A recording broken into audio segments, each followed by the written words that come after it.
11 दिन में ही हम लोगों ने रिलेशन बनाना शुरू किया। क्या बोलते हैं, ऑपरेशन करने के बाद हम तीन महीने ही हम रिलेशनशिप में रहे। फिर उसके बाद हम लोग का अनबन हो गया था।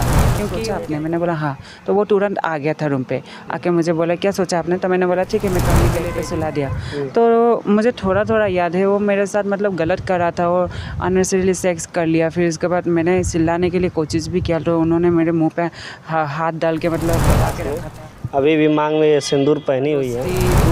हम टेक्स्ट से लेके वीडियो कॉल से लेके हम फ़ोन कॉल तक हमने बात करना। आप जो बैठी हुई हैं ये एक किन्नर हैं फिलहाल में, और ये लड़का थी। अब जो है कि अपने लिंग को ऑपरेशन करवा के जो है कि ट्रांसजेंडर बन गई हैं। पहले से भी हालांकि जो है कि कुछ इनके में गुण था, लेकिन अब जो है कि पूरी तरह से बन गई है। इनसे हम जानने का प्रयास करेंगे आखिरकार क्यों बन गई और ऐसा क्या हुआ कि जो है कि इनके ये जो है कि मीडिया के सामने आ रहे हैं और इस समय इनका बहुत वीडियो वायरल भी हो रहा है। सबसे पहले क्या नाम है आपका? नमस्कार, मेरा नाम बारवी खान है। मैं एक ट्रांस महिला हूँ और मैं असम की रहने वाली हूँ और अभी हाल ही में मैं यूपी में रह रही हूँ, बलिया ज़िला में। 2022 को 25 अक्टूबर को मैं आई थी बलिया ज़िला में और एक डांसर के रूप में। और मैं भारत बैंड पार्टी पकवाइनर का है, वहाँ पे मैं डांस करके अपना जीवन निवास करती हूँ। 2022 को 7 नवंबर को कमतेला में मैं डांस कर रही थी। वहाँ पे एक लड़का आता है जिसका नाम है निखिल यादव, उसका पिताजी का नाम है हंसनाथ यादव और वो लोग रसरा का ही है, प्रधानपुर का निवासी। तो लड़का आके मुझे नंबर मांग रही थी, तो मैंने नंबर देने के लिए इनकार किया। फिर उन्होंने मेरे ऊपर दबाव बनाने लगा, तो मैंने नंबर उनको प्रोवाइड कर दिया। फिर हमारा दोस्ती हुई, हम टेक्स्ट से लेके वीडियो कॉल से लेके हम फ़ोन कॉल तक हमने बात करना शुरू किया। उससे पहले मैं जानना चाहूँगा कि आप इससे पहले लड़का थे? जी बिल्कुल, मैं लड़का थी। और पूरे अंग जो है कि पूरे लड़के की तरह था आपका? जी बिल्कुल। और हाँ, और मैं फीलिंग लड़की की तरह करती थी, लेकिन बॉडी मेरी कुछ अलग थी। लेकिन मैं ये कभी नहीं सोचा था कि हाँ मैं ऑपरेशन करा के अपने आप को चेंज कराऊंगी, क्योंकि मेरे घर परिवार के बारे में मुझे सोचना पड़ रहा था।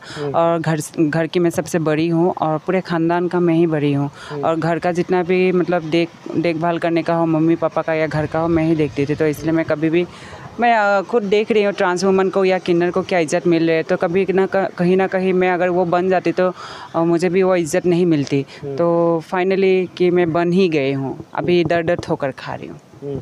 अच्छा, क्या हुआ उसके बाद? वो जब नंबर प्रोवाइड हुआ तो प्रोवाइड की नंबर, उसके बाद क्या हुआ? उसके बाद 2022 को ही 26 नवंबर को मैं रसरा का ही मिरनगंज में प्रोग्राम कर रही थी, एक डीजे की प्रोग्राम पे।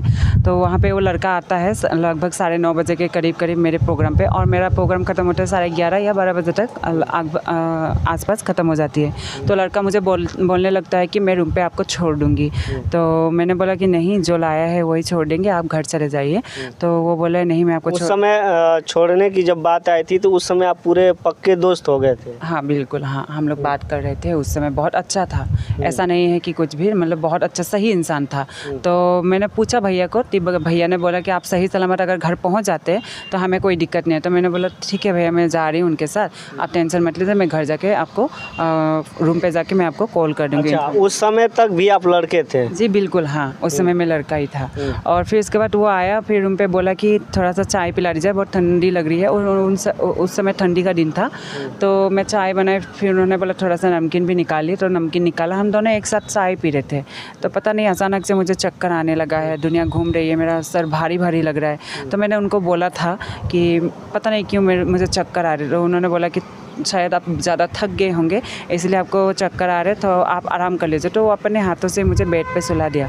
तो मुझे थोड़ा थोड़ा याद है वो मेरे साथ मतलब गलत कर रहा था और अननेसेसरीली सेक्स कर लिया। फिर उसके बाद मैंने चिल्लाने के लिए कोशिश भी किया, तो उन्होंने मेरे मुंह पे हाथ डाल के मतलब दबा के रखा था। और वहाँ उस समय। अच्छा, एक मिनट, यहाँ पे एक प्रश्न और उठता है कि जब आप चाय बनाई, फिर चाय आप लोगों ने पिया, तो पीते ही आपको जो है कि मतलब कि घुमटा आने लगा? जी चाय लगभग ख़त्म होने के बाद ही मुझे ऐसा महसूस हुआ। अच्छा, यानी कि चाय में कुछ मिला था? शायद ऐसा ही कुछ होगा। तो कैसे मिल गया? आपने बनाया तो चाय में कैसे मिल गया? एक्चुअली देखिए, मैं चाय बनाई, फिर उसके बाद चाय दे दिया, और उन्होंने जब नमकीन के लिए बोला, तब मैं नमकीन निकालने के लिए पीछे मुड़ के नमकीन निकाल ली थी, शायद तब उन्होंने ये कांड किया है। और उस समय मेरे रूम पे कोई नहीं था।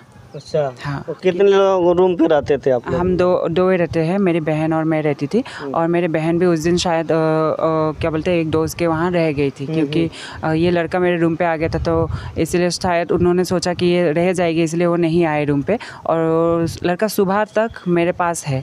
और जब मुझे लगा है कि थोड़ा महसूस हो रहा है कि हाँ मेरे साथ गलत हो गया है, तो मैंने उनको बोला है कि शायद मेरे साथ गलत कर दिया आपने, ऐसा क्यों किया। तो वो बोलने लगे कि मैं आपको बहुत ज़्यादा पसंद करती हूँ, आप बहुत सुंदर है, मुझे आपके साथ रहना है, ज़िंदगी भर साथ निभाना है, आपको शादी करना है आपसे, ठीक है।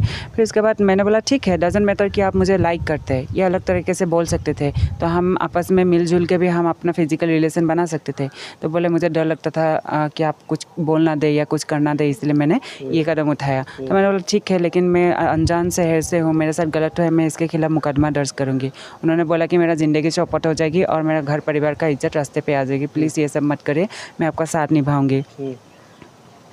कुछ हद तक मुझे उनके मुँह से जो बोलते हुए शब्द है वो बहुत सच्चाई से, मतलब वो बोला है, और मुझे भी बहुत ज़्यादा विश्वास हो गया कि कहीं ना कहीं मैं एक अनजान शहर से एक अनजान शहर में आई हूँ, कहीं ना कहीं कोई मेरा ज़िंदगी भर साथ निभाने के लिए बोल रही है, तो सब कुछ जानते हुए भी बोल रही है ना। तो मुझे लगा कि सही इंसान है शायद, तो मैंने भरोसा करके हम दोनों ने फिर उसके साथ मैं फिर अपना रिलेशन बनाने लगा। अच्छा, फिर आपने उसके साथ रिलेशन अपने सुरक्षा रूप से बनाने लगे आप? जी बिल्कुल, हाँ, भरोसा आ गया था, पूरी तरह से भरोसा आ गया था।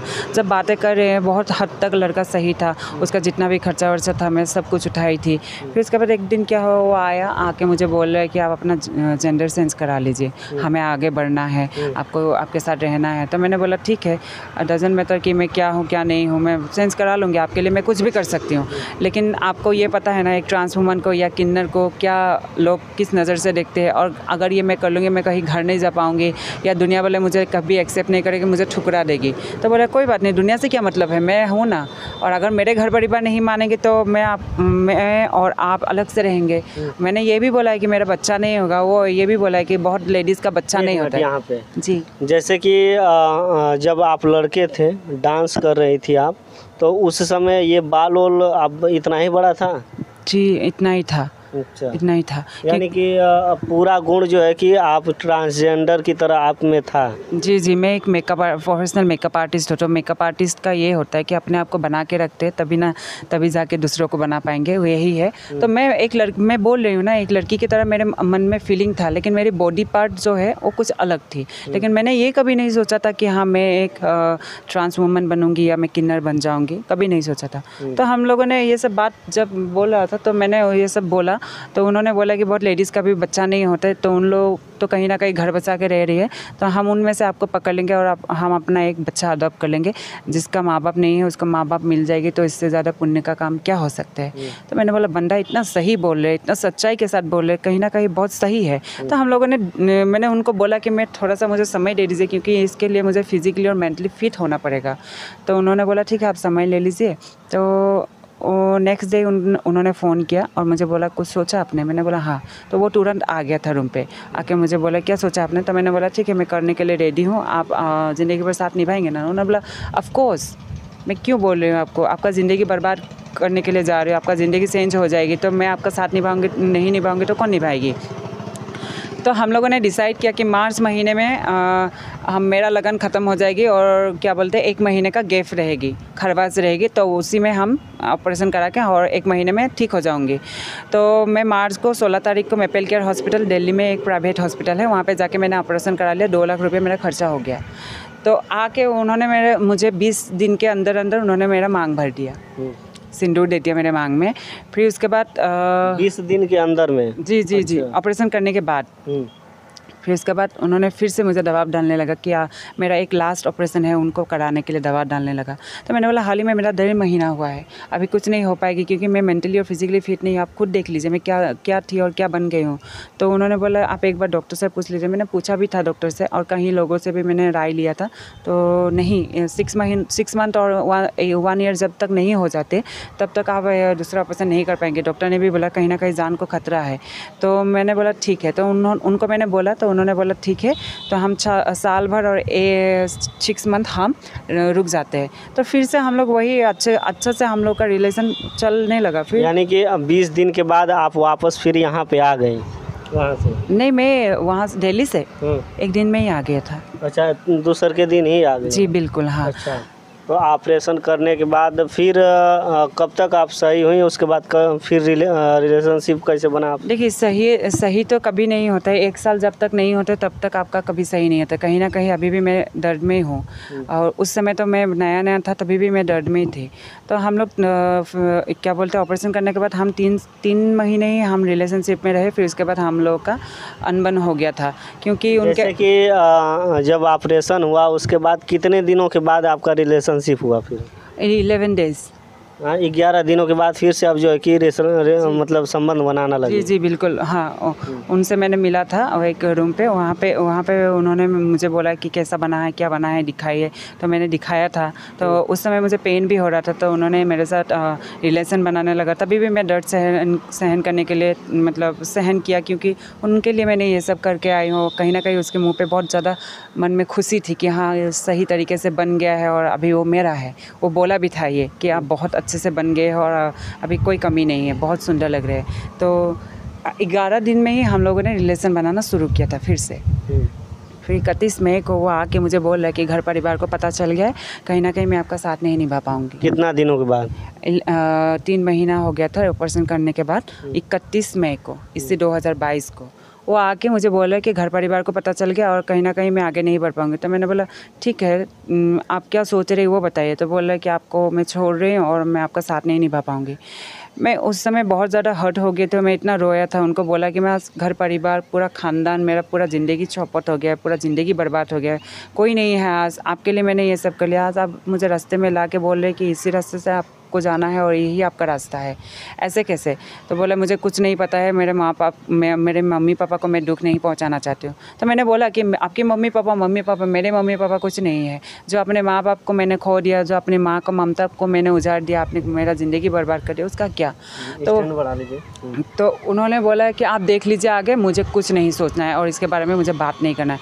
तो मैंने बोला ठीक है कोई बात नहीं, आपने जो पैसा आपके ऊपर मैंने खर्चा किया, जो आपको चलाया है, वो पैसा मुझे वापस कर दीजिए। उन्होंने बोला क्या पैसा, कौन सा पैसा, क्या प्रूफ है आपके पास? तो मैंने बोला कि ठीक है, अगर प्रूफ दे के आपसे प्यार करती या आपको प्रॉब्लम को सॉल्व करती वो सही होता। आज अगर मेरे पास कुछ प्रूफ नहीं है तो आप ये बोले तो इसके खिलाफ़ मैं मुकदमा दर्ज करूँगी। तो उन्होंने बोला क्या मुकदमा दर्ज करोगे? मैं तो अभी नाबालिग हूँ, मैंने अपना डेट ऑफ बर्थ चेंज करके मतलब रखा है और भट्टी में जाने के लिए। तो कहीं ना कहीं ये तो मुझे मिल ही गया है, उसके मुँह से बोलने वाला चीज़। तो मैंने बोला ठीक है, वो तो आप डिसाइड कर रहे हैं। और मुझे बोल रहे कि नाबालिग साबित हो के आपको झूठा मूठा केस में डाल दूँगी जेल के अंदर। तो मैंने बोला ठीक है, दर ठोकर खाने में और मतलब लोगों का ताना सुनने से अलावा मुझे अगर रोटी खाना पड़ेगा जेल का सुकून की, तो वही ठीक है, लेकिन मैं हटूँगी नहीं। तो वो चला गया घर पर और कहीं ना कहीं वो लड़का फिर घर पर जाके मुझे बात कर रहा था। तो उसका चाचा आए, फिर उनके साथ बात करने लगा और लड़का फ़ोन कट करना भूल गया। वो बोलने लगा कि एक चाचा को, उसके चाचा को और एक इंसान था, बोलने लगा कि हाँ मैं एक जगह फंस गई हूँ एक डांसर के साथ। 9 महीने हम लोग रिलेशनशिप में है, 9 महीने, नवंबर 7 तारीख से 31 मई को 2023 और नवंबर 7 तारीख 2022, वहाँ उतने दिनों तक वो फंसी रही थी मेरे अंदर, मैं उसको फंसा के रख रही थी। जो फिज़िकल रिलेशन बनाया, मतलब जो भी फ़ोटोज़ है, जो भी वीडियोज़ है, उन्होंने मेरे को मुझे मांग भरा है, सब कुछ रील्स वील्स सब कुछ मतलब है मेरे पास। क्या मैं वो सब फंसा के कर रही थी? एक इंसान कितना फंस सकते हैं आप बताइए? बोल रहे हैं ऐसा। तो वो उसका चाचा बोल रहे कि कोई बात नहीं, उसको गोली मार देंगे, हम लोग मारने का प्लानिंग बना रहे हैं 3 इंसान मिलके। तो उसका भी मेरे पास एविडेंस है। अभी हाल ही में क्या हुआ, मैंने कोतवाली थाना पे एक एप्लीकेशन डाला था, उनका पापा को बुलाया था। मुझे बहुत घिनौनी तरीके से मतलब बहुत ऐसा है कि शब्द बोल नहीं सकते। उन्होंने मुझे बहुत निंदनीय शब्द से मुझे निंदाया गया है। बोल रहा है कि तुम एक छक्का हो, किन्नर हो, तुम एक हिजड़ा हो। सब कुछ पता हो के तो आपका लड़का मुझे एक्सेप्ट कर रही थी। मैं तो सुबह कुछ नहीं रही, अभी भी बोली मैं लड़का से लड़की बनी हूँ। किसके लिए? उसी लड़का के लिए। और वो जब फिज़िकल रिलेशन बनाया है तो कहीं ना कहीं मैं कपड़ा तो पहन के तो उसके साथ फिज़िकल रिलेशन नहीं बनाई हूँ, उसको सब पता है, तभी ना वो एक्सेप्ट कर रही थी। तो बोल रहे तुम एक मुसलमान हो। ठीक है, मैं मानती हूँ मैं मुसलमान हूँ, मैं तो पाकिस्तानी नहीं हूँ ना, मैं हिंदुस्तानी हूँ, मैं इंडिया का हूँ, मैं अपने देश के लिए जीती हूँ। उनको बोला हूँ कि आप मुसलमान बोल रहे, मैं मुसलमान था, अभी मैं आपके धर्म में आ गई हूँ। कहीं ना कहीं आपका बेटा ने मुझे मांग में सिंदूर भराया, अभी भी मैं मांग में सिंदूर लग के घूमती हूँ। क्योंकि दिखाइए जरा थोड़ा सा पास में, अभी भी मांग में ये सिंदूर पहनी हुई है। जी जी, क्योंकि उनके पापा को मैंने बोला कि आपका धर्म में एक्सेप्ट करने के लिए मैं रेडी हूँ। मैंने अपना पूरा परिवार खो दिया, पूरा ज़िंदगी मेरा बर्बाद हो गया। क्या आपका बेटा मुसलमान का धर्म एक्सेप्ट कर सकते हैं? नहीं ना, लेकिन मैंने सब कुछ कर लिया है। तो बोले बकचोदी मत कर, बकचोदी ज़्यादा हो रही है। तो मैंने बोला मैं क्या बकचोदी कर रही हूँ? बोले तू डांसर है, तुम्हारा क्या औकात है, ये सब बोले। तो ठीक है, मैंने बोला कोई औकात नहीं है मेरी। तो मैं कोतवाली थाना पे मैंने ये सब बोला है, तो उन्होंने बोला है कि ठीक है तो समय दे दो। समय 7 दिन का समय लिया था लड़का को पकड़ के लाने के लिए, लेकिन कुछ नहीं हुआ। फिर मैंने जब पूछने के लिए गया था 7 दिन के बाद, उन्होंने कोतवाली से मुझे डरा धमका के भगा दिया है। हाँ, फिर इसके बाद मैंने क्या किया, कौन सी कोतवाली पड़ेगी? और रसड़ा थाना। हाँ, तो वहाँ पे मैंने बोला भी था कि अगर कुछ नहीं हो पाएगा तो मैं सिविल कोर्ट जाऊँगी, और कुछ वहाँ से भी मुझे न्याय नहीं मिलेगी तो मैं हाई कोर्ट जाऊँगी, नहीं तो मैं सुप्रीम कोर्ट चले जाऊँगी। तो मैं न्यायालय का दरवाज़ा खटखटा है और वहाँ से मुझे मदद मिल रही है। अभी लड़का के ऊपर FIR हो गया है और कहीं बहुत तरह का धारा भी उनके ऊपर लग गया, और 1.5 महीने के करीबन मतलब आसपास है, लेकिन अभी तक लड़का अच्छा, अब आप क्या चाहती हैं कि वो उसके साथ रहना चाहेंगी? अब देखिए अभी उनके दिल में क्या है मुझे नहीं पता है। अगर वो लोग बोलेंगे तो न्यायालय से अगर दायित्व लेगी या पुलिस प्रशासन ये दायित्व लेगी, अगर वो लोग लेके जाके कल मेरे साथ कुछ भी कर सकते हैं। अगर ये दायित्व लेगी, अगर कल मेरे साथ कुछ भी हो जाएगी, क्योंकि हाल ही में मुझे मारने का बहुत धमकी भी मिल रही है, तो अगर कहीं ना कहीं कल अगर जाके मेरे साथ गलत हो जाएगी, इसका जिम्मेदार वही लोग होगी। अगर पुलिस प्रशासन और न्यायालय ये लिख के देगी तो मैं चले जाऊँगी। तब आप जाएंगे, नहीं तो नहीं जाएंगे? नहीं जाऊँगी, नहीं तो मैं उनके साथ लड़ूंगी। चलिए एक बार और नाम बताइए, क्या नाम है? जी, मेरा नाम बारबी खान है। और कहाँ से आई हैं? मैं आसाम से हूँ। और हाल ही में मैं एक बात बताना चाहती हूँ, अभी FIR हो गया, उन लोगों ने मेरे को पैसा ऑफर कर रहे हैं और पैसा को ठुकरा रही हूँ, तो कहीं ना कहीं वो लोग मुझे कितना पैसा दे रहे हैं? मतलब ठीक है, कोई बात नहीं, पैसा देने का वो लोग का मन है, लेकिन मैं पैसा नहीं ले रही हूँ। मैं पैसा कमा सकती हूँ, लेकिन उन लोगों का ये है कि पैसा ले लो और केस को रफा दफा कर दो, तुम भी जियो अपना ज़िंदगी और हमारे बेटे को भी जीने दो।